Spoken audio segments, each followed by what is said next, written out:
Halo, berjumpa lagi di channel seputar PPKN.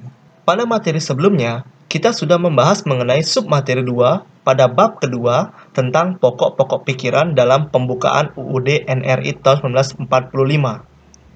Dalam materi tersebut, kalian sudah memahami bahwa pada setiap pokok pikiran mengandung makna ataupun pengertian yang berbeda-beda. Di mana makna ataupun pengertian yang terkandung di dalam pokok-pokok pikiran tersebut dapat kita rangkum sebagai berikut. Bisa dilihat pada handphone ataupun laptop kalian masing-masing ya. Selanjutnya, kita akan masuk ke submateri 3 pada bab kedua, yakni mengenai sikap positif terhadap pokok-pokok pikiran dalam pembukaan UUD NRI tahun 1945. Jadi, pada submateri 3 hari ini, kita akan membahas beberapa materi seperti pertama, sikap positif terhadap pokok pikiran pertama. Kedua, sikap positif terhadap pokok pikiran kedua. Ketiga, sikap positif terhadap pokok pikiran ketiga. Dan yang keempat, sikap positif terhadap pokok pikiran keempat.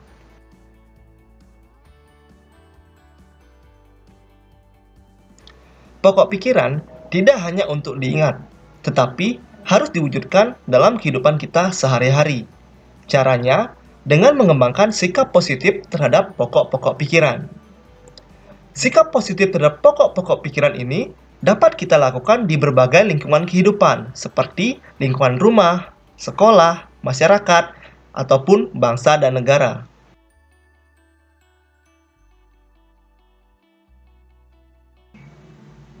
Sikap positif terhadap pokok pikiran pertama dalam pembukaan UUD NRI tahun 1945.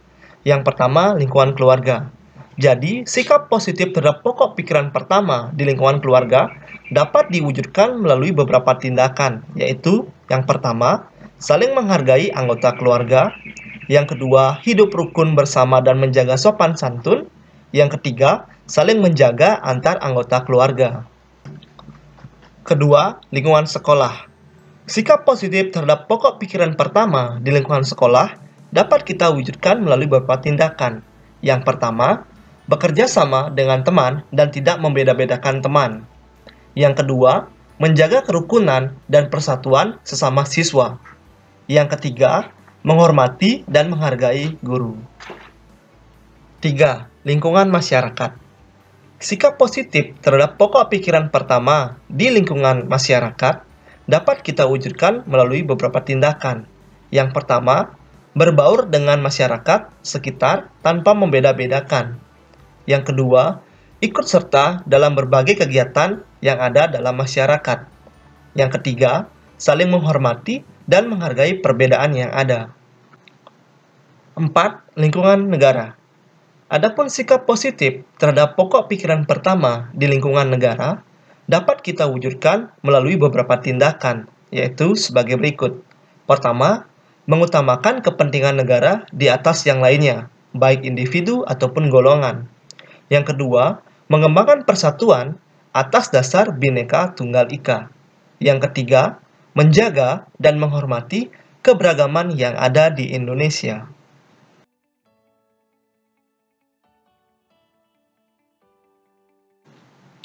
Selanjutnya, kita akan membahas tentang sikap positif terhadap pokok pikiran kedua dalam pembukaan UUD NRI tahun 1945. Yang pertama, lingkungan keluarga. Adapun sikap positif terhadap pokok pikiran kedua di lingkungan keluarga dapat kita wujudkan melalui beberapa tindakan, yaitu yang pertama, tidak memaksakan kehendak terhadap anggota keluarga. Yang kedua, bersikap adil dalam pembagian tugas rumah. Yang ketiga, menghormati hak anggota keluarga lainnya. 2. Lingkungan sekolah. Adapun sikap positif terhadap pokok pikiran kedua di lingkungan sekolah dapat kita wujudkan melalui beberapa tindakan, antara lain, yang pertama, mentaati peraturan yang berlaku di sekolah. Yang kedua, masuk ke sekolah tepat waktu. Yang ketiga, melaksanakan kewajiban yang diberikan dengan baik. Ketiga, lingkungan masyarakat.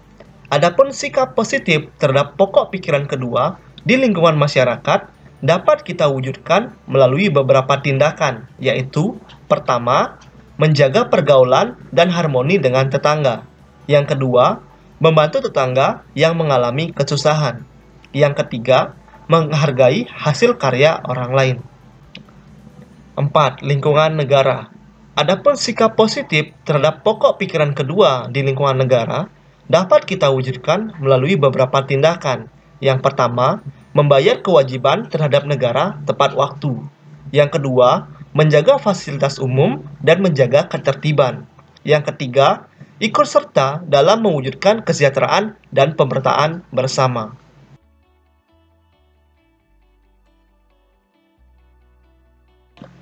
Selanjutnya, kita akan membahas tentang sikap positif terhadap pokok pikiran ketiga dalam pembukaan UUD NRI tahun 1945. Yang pertama, lingkungan keluarga. Adapun sikap positif terhadap pokok pikiran ketiga di lingkungan keluarga dapat diwujudkan melalui beberapa tindakan, yaitu pertama, menyelesaikan masalah dengan musyawarah. Yang kedua, menghargai pendapat anggota keluarga. Yang ketiga, tidak menggunakan dan memaksakan pendapat pribadi. Yang kedua, lingkungan sekolah. Adapun sikap positif terhadap pokok pikiran ketiga di lingkungan sekolah dapat kita wujudkan melalui beberapa tindakan, yakni yang pertama, melakukan musyawarah untuk menyelesaikan masalah. Yang kedua, menghargai pendapat teman dalam diskusi kelompok. Yang ketiga, tidak memaksakan pendapat saat diskusi ataupun musyawarah. Yang ketiga, lingkungan masyarakat. Adapun sikap positif terhadap pokok pikiran ketiga di lingkungan masyarakat dapat kita wujudkan melalui beberapa tindakan. Yang pertama, ikut serta dalam membantu penyelenggaraan pemilihan ketua RT atau RW. Yang kedua, melakukan musyawarah untuk menyelesaikan permasalahan. Yang ketiga, menghormati pendapat orang lain dan menerima hasil keputusan musyawarah bersama. Yang keempat, lingkungan negara. Adapun sikap positif terhadap pokok pikiran ketiga di lingkungan negara dapat kita wujudkan melalui beberapa tindakan, yaitu pertama, menggunakan hak pilih dalam pemilihan umum. Yang kedua, melaksanakan peraturan yang telah dibuat pemerintah. Yang ketiga, tidak memaksakan orang lain dalam memilih partai ataupun calon tertentu dalam pemilihan umum.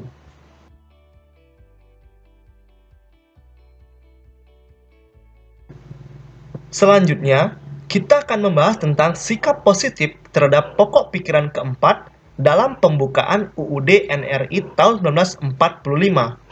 Yang pertama, lingkungan keluarga. Adapun sikap positif terhadap pokok pikiran keempat di lingkungan keluarga dapat kita wujudkan melalui beberapa tindakan. Yang pertama, rajin melaksanakan ibadah atau persembahyangan. Yang kedua, menjalin silaturahmi antar saudara atau keluarga. Yang ketiga, tidak melakukan perbuatan yang dilarang agama dan orang tua. Yang kedua, lingkungan sekolah. Adapun sikap positif terhadap pokok pikiran keempat di lingkungan sekolah dapat kita wujudkan melalui beberapa tindakan. Yang pertama, tidak mengganggu teman yang sedang menjalankan ibadah. Yang kedua, saling menghormati dan menghargai perbedaan agama di kelas. Yang ketiga, menjaga kerukunan antar umat beragama di lingkungan sekolah. Yang ketiga, lingkungan masyarakat. Adapun sikap positif terhadap pokok pikiran keempat di lingkungan masyarakat dapat kita wujudkan melalui beberapa tindakan. Yang pertama, menghargai dan menghormati tetangga yang berbeda agama. Yang kedua, bertoleransi kepada tetangga yang sedang mengadakan acara keagamaan. Yang ketiga, menjaga kerukunan antar umat beragama dengan menjalin tali silaturahmi. Yang keempat, lingkungan negara. Adapun sikap positif terhadap pokok pikiran keempat di lingkungan negara dapat kita wujudkan melalui beberapa tindakan. Yang pertama, bekerja sama dalam menjaga kerukunan antar umat beragama. Yang kedua, bersatu dalam menciptakan suasana kehidupan beragama yang harmonis. Yang ketiga, menghormati kebebasan dalam beragama bagi setiap orang.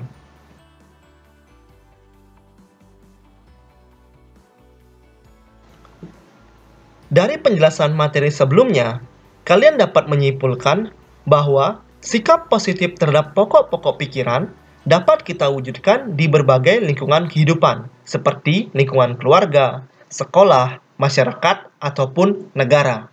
Selain sikap positif yang telah dijelaskan sebelumnya, sikap positif terhadap pokok-pokok pikiran dapat kita wujudkan juga dengan cara sebagai berikut. Yang pertama, mempertahankan kelestarian pokok pikiran dengan cara dijadikan pegangan hidup dan tidak mengganti atau merubahnya. Yang kedua, melaksanakan dan mengamalkan serta mewujudkan nilai-nilai yang terkandung di dalam pokok pikiran dalam kehidupan berbangsa dan bernegara. Sekian dulu ya untuk video hari ini. Selamat belajar dan terima kasih.